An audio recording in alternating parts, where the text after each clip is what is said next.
Les premières secondes sont capitales et ça, c'est vrai dans tous les cas. Quand vous rencontrez quelqu'un la première fois, les premiers mots prononcés sont déterminants pour la suite de la relation. Ou encore quand vous ouvrez un réseau social, l'algorithme a 3 secondes pour vous convaincre de rester sur une publication avant de scroller. Ou quand vous relancez un réel ou une story, si les premières images ne sont pas hyper engageantes, vous passez tout de suite à autre chose. Et vous savez quoi ? C'est exactement la même chose quand vous essayez de créer une connexion avec un prospect. Vous avez, on va dire 5 et 30 secondes maximum pour établir un lien fort. Sinon, le prospect vous classe tout de suite dans la catégorie commercial relou. Et laissez-moi vous dire que vous aurez du mal à en sortir. Le problème, c'est que ça arrive à 99% des cas. Alors mon conseil, c'est d'arrêter de faire ça quand vous prospectez.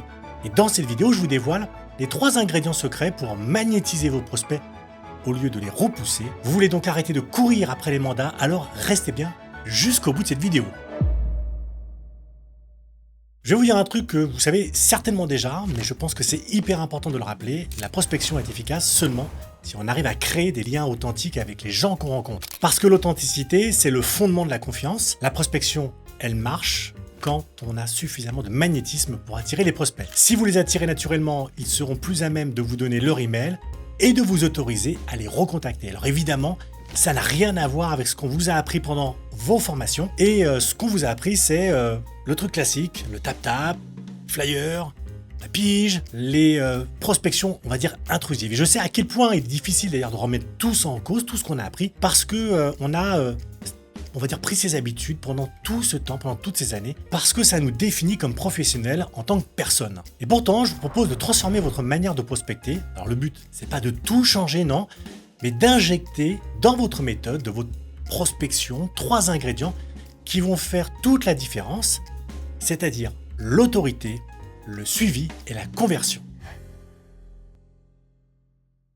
Imaginez la situation, chaque jour un commercial différent vient taper à votre porte, ça n'est jamais le même, et pourtant à la fin de la semaine, vous ne pourriez pas reconnaître un seul dans la rue parce qu'ils se ressemblent tous. Ils ont tous les mêmes discours, les mêmes arguments, la même approche et ils font tous les mêmes promesses. Résultat, aucun n'est sorti du lot, aucun ne vous a donné envie de, on va dire, l'écouter plus de 2 minutes, et tous ces commerciaux sont restés parfaitement anonymes, comme une armée de clones. Et bien cette situation, c'est le problème de 99% des conseillers immobiliers qui sont des clones les uns des autres. Ils se ressemblent tellement qu'ils en deviennent invisibles aux yeux des prospects. Le constat est donc le suivant, si vous n'êtes pas original, si vous n'êtes pas authentique, vous êtes un commercial comme un autre, un commercial de plus, aussi emmerdant les uns que les autres. Donc la solution, c'est de montrer votre différence, de prouver votre autorité comme expert sur votre secteur et sur votre marché. Et ce but, vous allez l'atteindre en connaissant parfaitement votre audience cible et surtout ses points de douleur, les obstacles qui l'empêchent d'avancer dans son projet comme elle le voudrait. Je vous donne un exemple.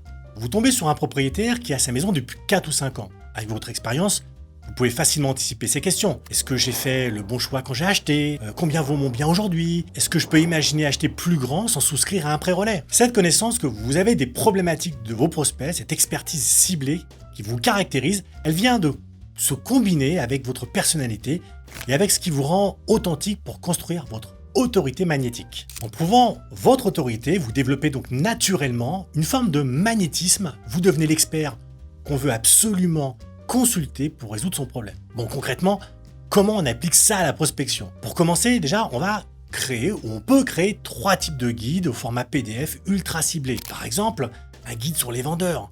Vendeurs, maximiser votre plus-value. Ou encore un autre guide sur l'achat-revente et les méthodes garanties sans crédit relais. Ou encore, pour l'optimisation fiscale, les secrets des vendeurs astucieux. Bon, comme vous venez de le voir, j'ai choisi 3 sujets qui répondent à des problématiques différentes pour 3 profils de vendeurs. Et donc, avec ces guides en main, plutôt hébergés sur une page web, je vais pouvoir transformer mon approche de la prospection. Au lieu de bousculer mon prospect sur le mode « Bonjour, vous vendez ?», je vais plutôt adopter une approche, on va dire, plus subtile qui met en valeur le problème de la personne en face de moi et la solution que j'apporte. Je vous donne un exemple. Bonjour, vous avez acheté votre bien en 2020, le timing est parfait avec la hausse des prix. En vendant maintenant, vous pouvez faire une plus-value de 15 à 20%, mais attention parce que, on va dire, il y a plein de pièges qui vous attendent, surtout à cause des changements fiscaux réguliers, et ça tombe bien parce que ces pièges, je les ai compilés dans un guide spécial, d'ailleurs que j'aimerais vous donner et avoir votre avis dessus.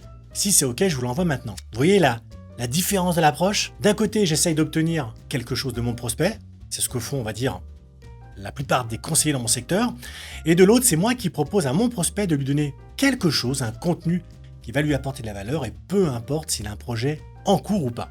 Donc le résultat, je suis plus noyé dans la masse, j'ai prouvé mon autorité et ça m'a fait devenir incontournable. D'ailleurs au passage, je combine mon trait de singularité avec mon approche. Bravo, vous êtes parvenu à capter l'attention de votre vendeur. Il vous a mis dans la case « Ah, lui, il raconte pas les mêmes banalités que ceux que j'ai rencontrés jusqu'à présent ». Bref, il vous écoute, vous vous promettez de vous reparler bientôt, vous échangez une bonne poignée de main, vous lui dites au revoir, et là, c'est le drame, parce qu'après votre premier contact, votre prospect, il vous aura complètement oublié dans les 48 heures. Un premier contact professionnel, c'est un peu comme les balbutiements d'une relation amoureuse.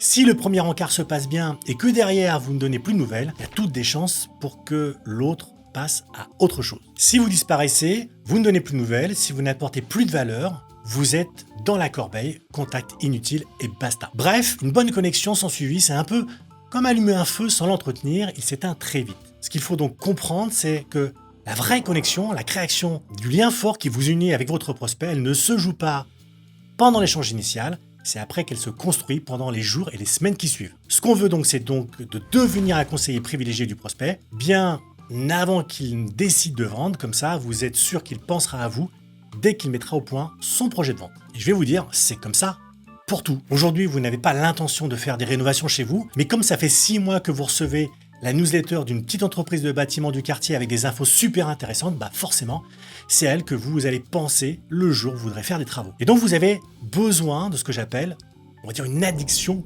positive. Un lien relationnel tellement fort avec votre prospect qu'il ne pourra pas se passer de vous. Et pour ça, il faut organiser un suivi rigoureux de la relation. Mais avant d'aller plus loin, je voudrais vous parler de Prospénéo. Prospénéo, c'est le premier logiciel immobilier tout en un qui intègre la prospection, l'automatisation, l'email marketing et la transaction pour vous permettre de gagner du temps en automatisant des tâches récurrentes comme les envois d'emails, vendre vos services plus efficacement et convaincre vos clients de vous faire confiance et aider les vendeurs et les acheteurs à mener leur projet immobilier à son terme dans les meilleures conditions possibles. Ce que je vous propose, c'est d'essayer par vous-même. En vous inscrivant, vous avez accès à Prospénéo gratuitement pendant 14 jours.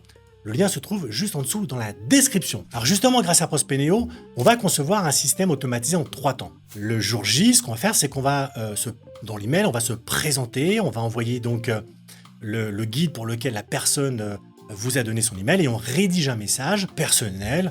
Par exemple, comme promis, voici le guide et au fait, tiens, l'astuce de la pachette a rapporté 22 000 € à mon dernier client. Ensuite, un jour plus tard, on peut lui envoyer un SMS ou un message WhatsApp de confirmation. Et puis, j'ai envie de dire que 3 jours plus tard, on peut lui envoyer un contenu complémentaire, toujours avec de la valeur. Par exemple, découvrez 2 optimisations spécifiques qui pourraient vous rapporter gros.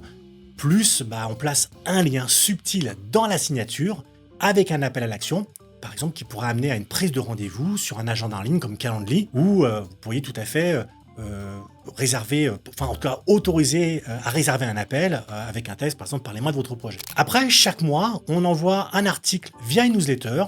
On fait ce qu'on appelle un rappel systématiquement dans cette newsletter, un rappel de notre offre, et on laisse nos coordonnées pour être recontacté. Ce qui se passe, c'est qu'à force d'avoir des nouvelles et de recevoir du contenu, votre prospect va avoir des attentes, il va attendre avec impatience le prochain email, le prochain contenu avec de la valeur et la prochaine offre. Et au moment où il voudra passer à l'action, vous savez quoi ?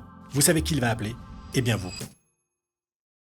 Alors bien sûr, autant vous le dire, ça ne va pas suffire. La connexion parfaite avec votre prospect, la relation de suivi sur plusieurs jours, plusieurs semaines, tout ça c'est très important, mais ça ne veut pas dire qu'il va se passer quoi que ce soit. Et vous risquez d'ailleurs de rentrer ce qu'on appelle dans une friend zone, ce qu'on appelle une zone amicale, et vous voulez que votre relation de professionnel à prospect se transforme en relation de professionnel à client. Mais votre interlocuteur, lui, il est, on va dire, très bien comme il veut surtout rien changer. Résultat, la situation est bloquée. Donc vous avez une liste de contacts qualifiés que vous suivez de près, mais ils sont en mode réflexion éternelle. Ah ça, ils vous aiment bien, ils lisent tous vos contenus, ils sont super contents quand ils reçoivent un nouvel email, mais ils ne vont pas bouger tout seuls, et nous ce qu'on veut c'est faire du business. Parce qu'il manque un élément, c'est ce qu'on appelle un déclencheur, il manque la petite étincelle qui va mettre le feu, le petit élément qui va transformer leur intérêt en une action concrète. Le truc c'est que vous ne pouvez pas changer votre approche après les quelques emails à apporter de la valeur et des échanges hyper constructifs.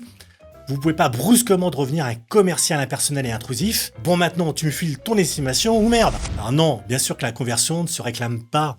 Il faut la provoquer. On ne demande pas directement à un mandat, on crée les conditions pour que ce soit le prospect qui, on va dire, le propose. Et pour ça, donc, on va créer des micros-engagements qui vont amener tout doucement le prospect vers le grand engagement, le moment où il va se convertir naturellement. Alors comment on fait? Pour ça, il y a 3 étapes à suivre. La première étape, c'est ce qu'on appelle le petit oui. J'ai repéré 3 optimisations spécifiques à votre situation. Vous avez 10 minutes à me consacrer pour que je vous l'explique. Par exemple, sur l'étape numéro 2, on va appeler ça la valeur intermédiaire. Pendant l'appel, on va glisser par exemple, tiens, je vous envoie une estimation détaillée de votre plus-value potentielle après optimisation, et puis ça vous donnera une base de réflexion solide. Prenons l'étape numéro 3, c'est l'appel à l'action naturelle. 48 heures après, là on peut lui envoyer un message, avez-vous pu regarder l'estimation? Je sens qu'il y a un vrai potentiel, et si ça vous tente, on peut se prévoir 15-30 minutes pour creuser les opportunités concrètes. Résultat final, le prospect ne vous voit plus comme un banal commercial qui veut vendre, mais comme le conseiller qui l'aide à gagner. Bref, vous faites en sorte que la demande vienne de votre prospect. Alors, comment je fais pour optimiser mon projet? Vous avez démontré votre autorité, vous avez organisé le suivi de la relation et vous avez montré que vous êtes le meilleur choix possible. La conversion est alors 100% naturelle et pour ça, j'aimerais vous récapituler tout ce qu'on vient de voir. Premièrement, pour révolutionner, on va dire, votre manière de prospecter, vous avez besoin de 3 ingrédients extrêmement simples. D'abord, l'autorité. Il faut prouver que vous êtes différent des autres en mettant en avant votre expertise ciblée pour devenir le spécialiste qui comprend parfaitement la situation des prospects. Ensuite, la connexion et le suivi. Il faut maintenir la relation dans la durée et l'alimenter en continu avec de la valeur jusqu'à, on va dire, devenir la référence dans le secteur. Et puis enfin, la conversion. Ce n'est pas à vous d'imposer votre offre, vous devez créer les conditions pour que ce soit les prospects qui vous demandent de les accompagner. Et aujourd'hui, vous êtes face à un choix. Vous pouvez continuer de prospecter comme les autres, utiliser des méthodes dépassées et intrusives, et vous retrouver dans la catégorie des commerciaux relous pour de bon, ou alors, j'ai envie de dire, vous pouvez adopter une nouvelle méthode, devenir un conseiller magnétique et transformer votre prospection en machine à générer des clients confiants et fidèles. Alors, qu'est-ce que vous choisissez? N'hésitez pas à me donner vos réponses en commentaire.